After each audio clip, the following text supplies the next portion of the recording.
नमस्कार, मैं Viresh Singh. ITI talk show में एक बार फिर से आपका स्वागत है। इस बार जो सीरीज चला रहा हूं मैं वो स्टूडेंटों के लिए है। स्टूडेंटों को बहुत सारा फोन हमारे पास आता है, मैसेज आता है, वेबसाइट पे बहुत सारे आप मैसेज करते हो। तो आपने बोला था कि सर हमको एडमिशन लेना रहता है और आपकी जो जिज्ञासा है, बहुत सारी चीज़ें आप मेरे से पूछते हो।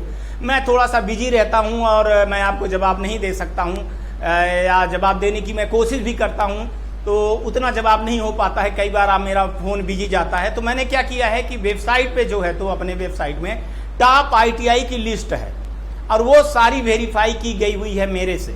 तो आप वहाँ पे ITI पे एडमिशन ले सकते हैं। वहाँ पे उनका मोबाइल नंबर है, ईमेल एड्रेस है और उनके वेबसाइट के बारे में मैंने वेबसाइट भी है, उनके वेबसाइट के बारे में मैंने बोला है। वो सारी चीज़ें अपना अपडेट भी करेंगे और वहाँ पे आप इंक्वायरी फॉर्म भी भर सकते हैं। तो आपने मेरे से पूछा था गवर्नमेंट के और प्राइवेट ITI के। तो गवर्नमेंट ITI में जहां आप एडमिशन ले सकते हैं वहां भी है, प्राइवेट ITI में जहां आप एडमिशन ले सकते हैं वहां भी मैंने लिस्ट दिया है और बहुत जल्दी और सारी लिस्टों को अपडेट किया। आपने ITI के बारे में जानना चाहा है, ITI के कौन से कोर्स होते हैं, ITI कैसे करें, ITI में कहाँ जॉब मिलती है और ITI के लिए कौन सा ट्रेड चुने, वो सारी चीज़ें मैंने आपको ITI के ब्लॉग में जाइए। और ब्लॉग में जब जाएंगे आप तो बहुत सारी चीज़ें मैंने हिंदी में लिख करके, प्योर हिंदी में लिख करके छोटे छोटे जवाब आपके दिया हुआ हूँ। उसको आप देखिए, आपको पता चल जाएगा कि कौन सा ट्रेड लेना चाहिए, कहाँ एडमिशन लेना चाहिए, कहाँ नहीं लेना चाहिए। एक चीज़ मैं आप लोगों को बता दूं कि हमेशा ITI या कोई भी इंस्टीट्यूशन नहीं पढ़ती है, ये आप पढ़ते हो। आपके ऊपर ये है कि आप पढ़ते हो। और आप एक चीज़ ध्यान रखिए कि पास होने की गारंटी कभी भी मत लीजिए, या कम फीस वाले के यहाँ आप एडमिशन मत लीजिए। जहाँ आप कम फीस वाले के यहाँ एडमिशन लेते हैं तो आप समझ जाइए वो कहीं न कहीं पे कटौती करेगा। आप वहाँ देखिए कि जो अगर ज़्यादा फीस ले रहा है तो उसका मतलब ये है कि वो आपको क्वालिटी दे रहा है। आज की डेट में अगर आपको कुछ नहीं आता है तो कोई भी कंपनी आपको अपने नौकरी में नहीं रखेंगे। जैसे आपके घर में माँ बाप अगर बाई काम नहीं करेगी तो आपका पैसा काट लेती, उसका पैसा काट लेती है। वैसे ही आप भी समझिए कि अगर आप कहीं काम करने जा रहे हैं और सही काम नहीं करेंगे तो आपका भी पैसा काट लिया जाएगा या आपको जॉब से निकाल दिया जाएगा। तो इसलिए आप ध्यान दीजिए कि रेगुलर जाइए और रेगुलर फीस दीजिए और रेगुलर अटेंडेंस करके सीखने का कोशिश कीजिए। बहुत सारे ITI में बहुत अच्छे अच्छे इंस्ट्रक्टर हैं, उनसे आप रिलेशन बनाइए, तभी आपका काम हो पाएगा।